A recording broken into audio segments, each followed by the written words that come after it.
बिस्मिल्लाहिर्रहमानिर्रहीम। अस्सलामु अलैकुम वरहमतुल्लाहि वबरकातुहू।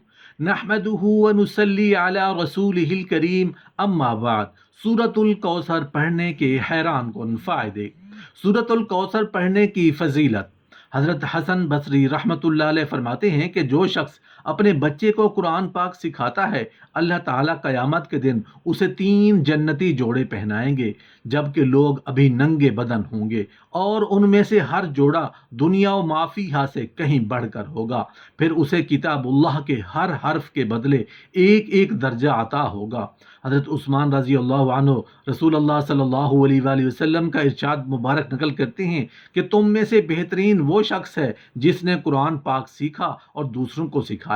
मोहतरम नाजरीन, कुरान हमें वो रास्ता दिखाता है जो सबसे सीधा है, लेकिन देखा जाए तो हम में से बहुत से लोग कुरान को सिर्फ सवाब की नीयत से पढ़ते हैं। कुरान और कुरान की सूरतें हमें क्या समझाती हैं कि उसको हम नहीं समझते, उस पर गौर नहीं करते। कुरान की एक एक आयत को सही तर्जमे से पढ़ें, समझें और गौर व फिक्र के बाद उस पर अमल करें। कुरान करीम को इस तरह पढ़ने से दिल में आमाल सालिहा की रग़बत पैदा होती है।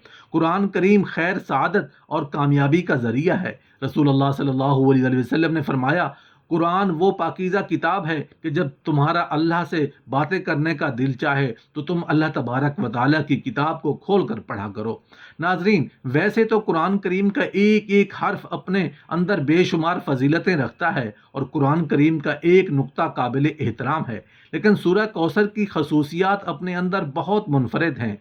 सूरह कौसर के बेशुमार फ़वाइद हैं और इस सूरत की तिलावत करने के बाद बेशुमार बरकतें नाजिल होती हैं। सूरतुल कौसर को पढ़ने से मालो दौलत में इजाफा होता है और आपकी परेशानियां और बीमारियां ख़त्म हो जाएंगी।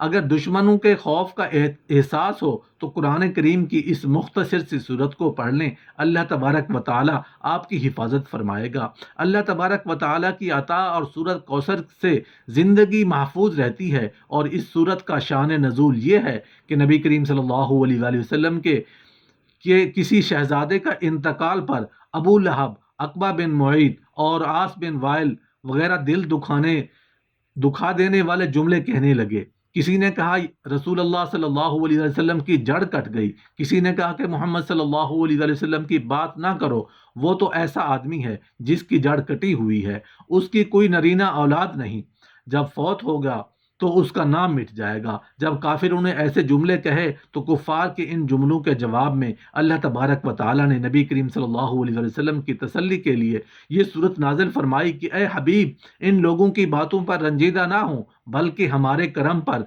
और फजल पर नज़र रखें और ये मामला हम पर छोड़ दें कि हमने तुम्हें बेहद और बेशुमार नेमतों से और खूबियों से नवाजा है। लिहाजा उस पर हमारा शुक्र अदा करो और शुक्राना के तौर पर नमाज पढ़ो और कुर्बानी करो। और जहाँ तक कुफ़ार का और दुश्मनों का ताल्लुक़ है तो ये गुमराह हैं और ये उससे नावाकिफ़ हैं कि असल में तो उनकी ही जड़ कटी हुई है और यही लोग हर अमल और खैर से महरूम हैं और ये लोग गुमराह हो चुके हैं, ये ऐसी बातें कर रहे हैं। हकीकत तो ये है कि रसूल अल्लाह सल्लल्लाहु अलैहि वसल्लम हिदायत का पैकर हैं और आप सल्लल्लाहु अलैहि वसल्लम के आने से ही तो हर तरफ उजाला हुआ और सब अंधेरे ख़त्म हुए।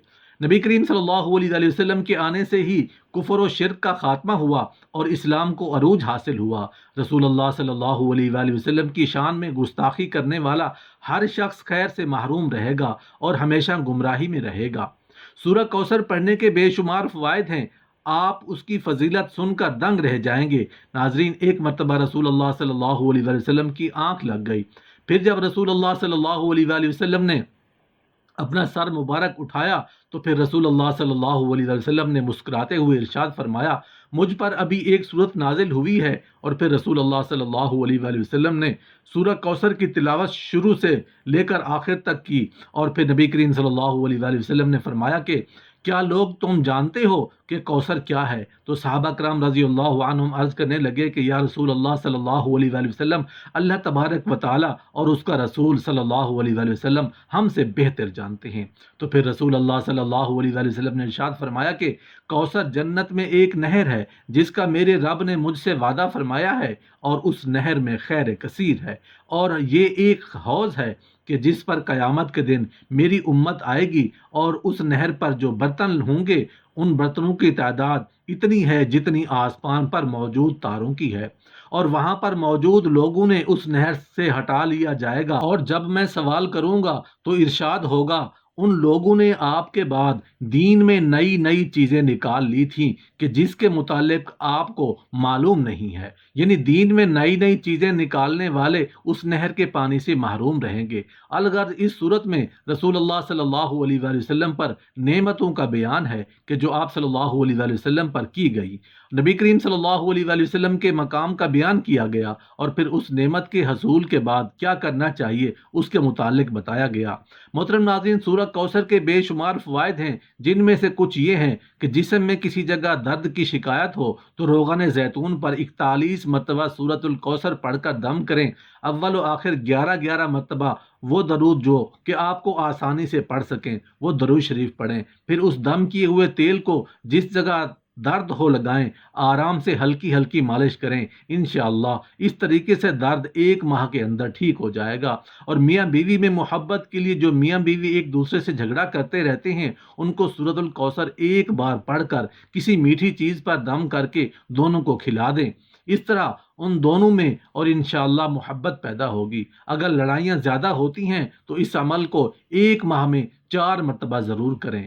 رزق کی فراوانی کے لیے اگر کوئی شخص رزق کی تنگی محسوس کرتا ہو تو اس کو چاہیے کہ نماز تہجد کے وقت تہجد سے فارغ ہونے کے بعد 41 مرتبہ سورۃ الکوثر کی تلاوت کرے اور اول و آخر درود شریف پڑھ لیں کہ کوئی سا جو درود شریف ہے، اس عمل کو 40 دن تک جاری رکھیں، انشاءاللہ رزق میں خوب اضافہ اور فراوانی ہوگی اور آمدنی میں خیر و برکت ہوگی۔ اولاد نرینہ کے حصول کے لیے عورت جب حیض سے پاک ہو جاتی ہے تو اس کے 3 دن کے بعد دونوں میاں بیوی روزہ رکھیں، افطار سے پہلے 7 مرتبہ سورۃ کوثر پڑھ کر دودھ پر دم کر دیں اور پھر اس دودھ کو دونوں میاں بیوی افطار کرتے وقت پی لیں، انشاءاللہ حمل قرار پائے گا اور لڑکا پیدا ہوگا۔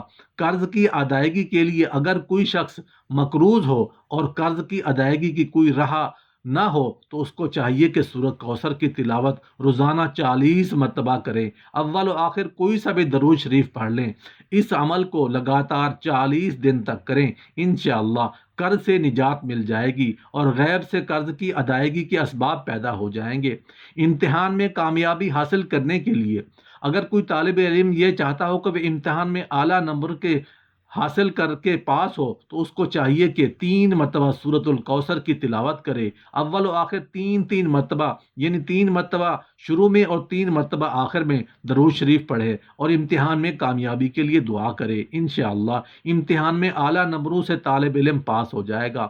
حاسدوں کے حسد سے بچنے کے لیے اگر کوئی شخص حاسدوں کے حسد سے پریشان حال ہو، اس کی ہائے ہائے سے اس کے تمام کاموں میں رکاوٹ پیدا ہو رہی ہو تو اس کو یہ چاہیے کہ نماز فجر کی سنتوں اور فرض کے درمیان سورہ کوثر کو ایک بار پڑھے، اول آخر 7 مرتبہ درود شریف پڑھیں اور حاسدوں کے حسد سے بچنے کی دعا کریں۔